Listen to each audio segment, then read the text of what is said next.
Hello friends, स्वागत है आपका वीकली करंट अफेयर्स की इस वीडियो में।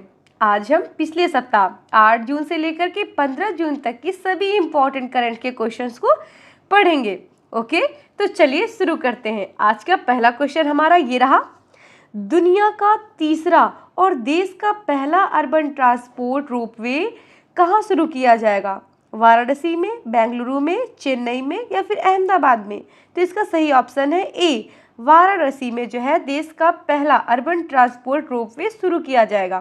बोलिविया और मैक्सिको के बाद भारत तीसरा देश है। ओके, यहाँ वाराणसी पहला शहर होगा जहाँ पब्लिक ट्रांसपोर्ट के लिए रोपवे का इस्तेमाल किया जाएगा। रोपवे की कुल दूरी 3.8 किलोमीटर होगी, जो करीब 16 मिनट में तय होगी। कितने मिनट में? 16 मिनट में तय होगी। और साथ ही लगभग 50 मीटर की ऊंचाई से करीब 150 ट्रॉली कार चलेंगी। ओके, और यह ropeway Cantt railway station Varanasi junction से गोदलिया चौराहे तक चलेगी। ओके, अगला क्वेश्चन हमारा ये रहा, यूनाइटेड नेशंस ने किस देश को हाल ही में ब्लैकलिस्ट कर दिया है? ईरान, इजराइल, यूक्रेन या फिर यूनाइटेड स्टेट्स को? तो इसका सही ऑप्शन है बी, इजराइल को यूनाइटेड नेशंस ने ब्लैकलिस्ट में शामिल किया है।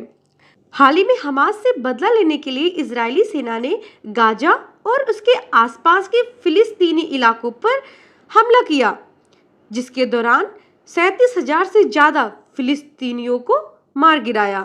इसमें बहुत सारे बच्चे भी शामिल थे, इसलिए यूनाइटेड नेशंस ने इजरायली सेना को किया बच्चों को नुकसान पहुंचाने वालों की ब्लैकलिस्ट में शामिल। अगला क्वेश्चन हमारा ये रहा, श्रीलंका का कौन क्रिकेट प्लेयर T20 में श्रीलंका के टॉप विकेट टेकर बन गया है?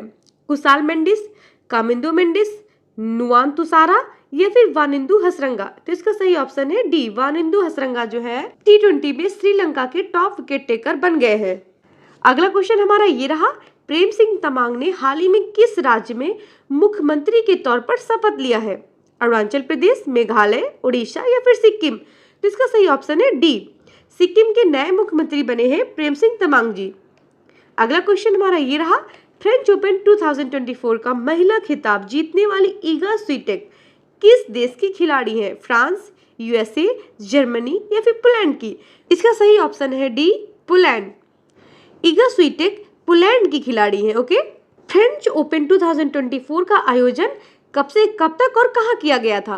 तो इसका जो आयोजन है वो पेरिस, फ्रांस में स्टेड रोलैंड गैरोस में आयोजित किया गया था और ये 26 मई से 9 जून 2024 तक किया गया। ओके, अगला क्वेश्चन हमारा ये रहा, हाल ही में हंगरी के स्टोडरेली जांजुली में दुनिया का सबसे लंबा सस्पेंशन ब्रिज खोल दिया गया है। इस ब्रिज की लंबाई और चौड़ाई कितने मीटर है? हमारा ऑप्शन ए है, लंबाई करीब 800 मीटर और चौड़ाई 1.2 मीटर। वही ऑप्शन 2 में बताया गया है कि लंबाई करीब 900 मीटर और चौड़ाई 0.2 मीटर। तीसरे ऑप्शन में लंबाई करीब 100 मीटर और चौड़ाई 2.2 मीटर। और चौथे ऑप्शन में बताया गया कि लंबाई करीब 200 मीटर और चौड़ाई 3.2 मीटर। तो इसका सही ऑप्शन है ए, लंबाई 800 मीटर है और चौड़ाई लगभग 1.2 मीटर है। ओके, अगला क्वेश्चन हमारा ये रहा, भारतीय पड़ोसी देश जिसे हाल ही में यूएनएससी का अस्थायी सदस्य के रूप में चुन लिया गया है, श्रीलंका है या फिर नेपाल है या फिर भूटान है या फिर पाकिस्तान है? तो इसका सही ऑप्शन है डी, पाकिस्तान को यूएनएससी का अस्थायी सदस्य के रूप में चुना गया है। यूएनएससी का मतलब है कि United Nations security council. UNSC के अस्थायी सदस्यों के रूप में 5 नए देशों को चुना गया है, जिनमें से भारत का पड़ोसी देश पाकिस्तान है और पनामा, सोमालिया, डेनमार्क और ग्रीस को 2025 से शुरू होने वाले 2 साल के कार्यक्रम के लिए यूएनएससी के अस्थायी सदस्य के रूप में चुना गया है। यह पाकिस्तान का गैर स्थायी सदस्य के रूप में 8वां कार्यकाल है। कौन सा कार्यकाल है? 8वां। भारत को भी संयुक्त राष्ट्र सुरक्षा परिषद के अस्थायी सदस्य के रूप में 8 बार चुना गया है। आखिरी बार 2021 से 2022 के लिए चुना गया था। ओके, चलिए चलते हैं अगले क्वेश्चन में। अगला क्वेश्चन हमारा ये रहा, भारतीय फुटबॉलर सुनील छेत्री ने अपने करियर का आखिरी इंटरनेशनल मैच किस देश के खिलाफ खेला? इजराइल के खिलाफ, कुवैत के खिलाफ या फिर ईरान के खिलाफ या फिर फ्रांस के खिलाफ? तो इसका सही ऑप्शन है बी, कुवैत के खिलाफ। सुनील छेत्री की विश्व में रैंकिंग जो है वो है चौथी। उनके 94 गोलों की संख्या ने कितने गोलों की? 94 गोलों की संख्या ने उन्हें अंतरराष्ट्रीय फुटबॉल के इतिहास में चौथा सर्वाधिक गोल करने वाला खिलाड़ी बना दिया है। ओके, चलते हैं अगले क्वेश्चन की ओर। अगला क्वेश्चन हमारा ये रहा, पद्मश्री पुरस्कार से सम्मानित पंडित राम कुमार मल्लिक किस पेशे में रुचि रखते थे? वासिफुद्दीन डागर में, या फिर रहीम फहीमुद्दीन डागर में, या फिर ऋत्विक सन्याल में, या फिर ध्रुपद गायक में? तो इसका सही ऑप्शन है डी, ध्रुपद गायक में। पंडित राम कुमार मल्लिक जो है ये ध्रुपद गायक में रुचि रखते थे। ध्रुपद जो है ये भारत की प्रसिद्ध गायन शैली है जो वेदों से चली आ रही है। अगला क्वेश्चन हमारा ये रहा, hockey men's junior world cup 2025 की मेजबानी कौन सा देश करेगा? भारत, अमेरिका, ऑस्ट्रेलिया या फिर नॉर्वे? तो इसका सही ऑप्शन है ए, भारत।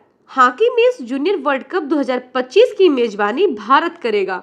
अगला क्वेश्चन हमारा ये रहा, 16वीं सदी के दौरान तमिलनाडु के एक मंदिर से चोरी हुई किसकी मूर्ति को भारत को वापस किया जाएगा?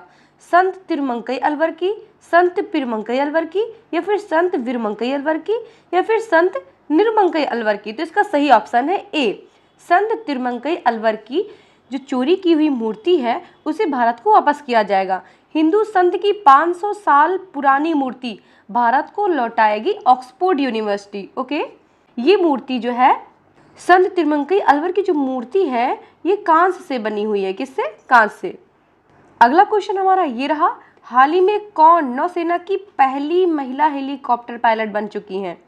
रश्मि कुमारी, अनामिका बी राजीव, या फिर अनुराधा सिंह या शिवानी सिंह? तो इसका सही ऑप्शन है बी, अनामिका बी राजीव।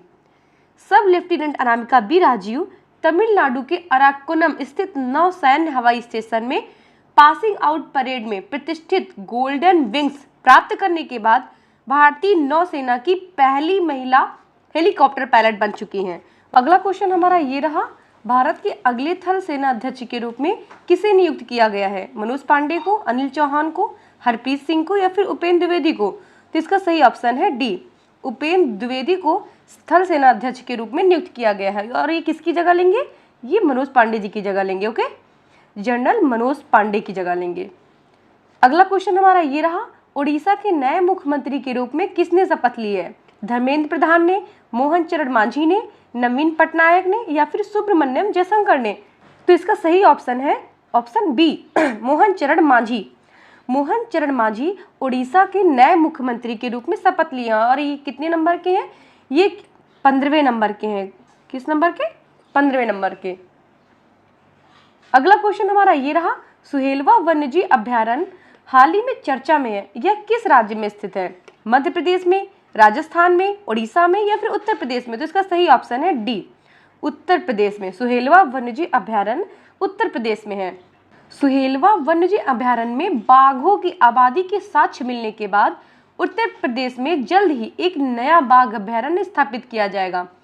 यह उत्तर प्रदेश के श्रावस्ती, बलरामपुर और गोंडा जिलों में स्थित है। इस अभ्यारण्य की स्थापना साल 1988 में की गई थी। ओके, अगला क्वेश्चन हमारा ये रहा, ग्लोबल जेंडर गैप इंडेक्स 2024 में भारत की रैंक क्या है? 120, 123, 127 या फिर 429? तो ग्लोबल जेंडर गैप इंडेक्स 2024 में भारत की रैंक 129 है। कौन सी? 129 रैंक है। तो ग्लोबल जेंडर गैप इंडेक्स जो है इसे जारी कौन करता है? इसे जारी करता है WEF यानी कि वर्ल्ड इकोनॉमिक फोरम, विश्व आर्थिक मंच। और इस साल भारत जो है 2 स्थान नीचे खिसक करके 129 स्थान पर आ गया है। और पहले नंबर पे कौन है? फर्स्ट नंबर पे आइसलैंड बना हुआ है। अगला क्वेश्चन हमारा ये रहा, अंतरराष्ट्रीय खगोलीय संघ ने मंगल ग्रह पर स्थित एक क्रेटर का नाम किसके नाम पर रखा है? प्रोफेसर देवेंद्र लाल के नाम पर, CV रमन के नाम पर, या फिर सत्येंद्र नाथ बोस के नाम पर, या फिर विक्रम साराभाई के नाम पर? तो इसका सही ऑप्शन है ए, प्रोफेसर देवेंद्र लाल के नाम पर मंगल ग्रह पर एक क्रेटर का नाम रखा गया है। मंगल ग्रह पर थारिस ज्वालामुखी, कौन सी ज्वालामुखी? थारिस ज्वालामुखी पर, थारिस ज्वालामुखी क्षेत्र के भीतर स्थित 3 नए क्रेटरों को भारत के विज्ञान समुदाय और भारतीय स्थानों के नाम पर रखे हैं। सबसे बड़े क्रेटर का नाम प्रोफेसर देवेंद्र लाल के सम्मान में लाल क्रेटर रखा गया है। क्या रखा गया है? लाल क्रेटर। वहीं मुरसान क्रेटर का नाम भारत के उत्तर प्रदेश के मुरसान शहर से लिया गया है, जबकि हिल्सा क्रेटर का नाम भारत के बिहार के हिल्सा शहर के नाम पर रखा गया है। ओके, अगला क्वेश्चन हमारा ये रहा, G7 शिखर सम्मेलन 2024 का आयोजन कहाँ किया जा रहा है? फ्रांस में, जापान में, कनाडा में या फिर इटली में? तो इसका सही ऑप्शन है डी, इटली में G7 शिखर सम्मेलन का आयोजन किया जा रहा है। G7 एक अंतर सरकारी राजनीतिक और आर्थिक मंच है जिसमें France, Germany, Italy, Japan, United kingdom और संयुक्त राष्ट्र अमेरिका शामिल है। इससे पहले G8 बनाकर रूस को भी शामिल किया गया था, लेकिन क्रीमिया पर कब्जे के बाद 2014 में इसे निलंबित कर दिया गया और फिर से G7 बन गया। ओके, अगला क्वेश्चन हमारा ये रहा, इंदिरा गांधी राष्ट्रीय कला केंद्र ने किसके साथ भारतीय कला और संस्कृति को बढ़ावा देने के लिए समझौता किया है? दूरदर्शन के साथ, संसद टीवी के साथ या फिर पर्यटन मंत्रालय के साथ या फिर नीति आयोग के साथ? तो इसका सही ऑप्शन है बी, संसद टीवी के साथ भारतीय कला और संस्कृति को बढ़ावा देने के लिए इंदिरा गांधी राष्ट्रीय कला केंद्र ने समझौता किया है। अगला क्वेश्चन हमारा ये रहा, प्रतिवर्ष विश्व रक्तदाता दिवस कब मनाया जाता है? 12 जून को, 13 जून को, 14 जून को या फिर 15 जून को? तो इसका सही ऑप्शन है सी, प्रतिवर्ष 14 जून को विश्व रक्तदाता दिवस मनाया जाता है। ओके, और इस बार का उद्देश्य क्या था? सुरक्षित रक्त और रक्त उत्पादों की आवश्यकता के बारे में लोगों को जागरूक करना है। ओके, और इस वर्ष का स्लोगन क्या रहा? स्लोगन रहा 20 साल पूरे होने का जश्न मनाना, रक्तदाताओं का धन्यवाद, यानी कि 20 years of celebrating giving, thank you blood donors. अगला क्वेश्चन हमारा ये रहा, किस स्पेस एजेंसी के एक्सोमार्स और मार्स एक्सप्रेस मिशन ने मंगल ग्रह पर बर्फ की खोज की है? यूरोपीय स्पेस एजेंसी ने, जापानी अंतरिक्ष अन्वेषण अभिकरण ने या फिर स्पेसएक्स ने या फिर यूमेटसैट ने? तो इसका सही ऑप्शन है ए, यूरोपीय स्पेस एजेंसी ने मार्स एक्सप्रेस मिशन ने मंगल ग्रह पर बर्फ की खोज की है। अगला क्वेश्चन हमारा ये रहा, उत्तराखंड के किस नगर का नाम बदलकर प्राचीन नाम ज्योतिर्मठ को मंजूरी मिली है? बद्रीनाथ, चमोली, जोशीमठ या फिर चोपता? तो इसका सही ऑप्शन है सी, जोशीमठ।